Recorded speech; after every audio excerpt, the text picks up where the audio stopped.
नवरात्री हा 9 दिवसांचा उत्सव देवी दुर्गेची पूजा, उपवास आणि आराधना करण्यासाठी अत्यंत महत्त्वाचा मानला जातो।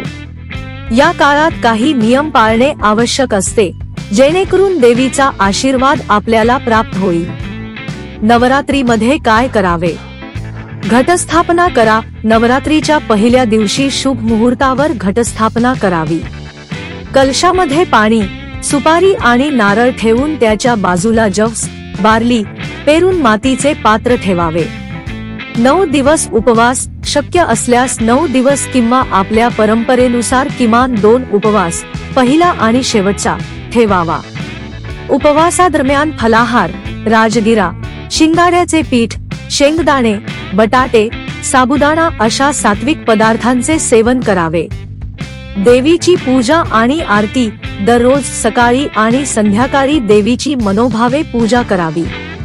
9 दिवसांसाठी देवीच्या 9 रूपांची पूजा करून त्यांना फुले, नैवेद्य आणि मंत्रांचा जप अर्पण करावा।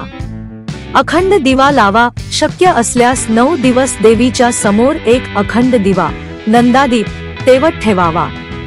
यामुळे घरात सकारात्मक ऊर्जा टिकून राहते। मंत्र आणि स्तोत्र पठण, दुर्गा सप्तशती, देवी कवच आणि इतर देवींच्या स्तोत्रांचे पठण करावे।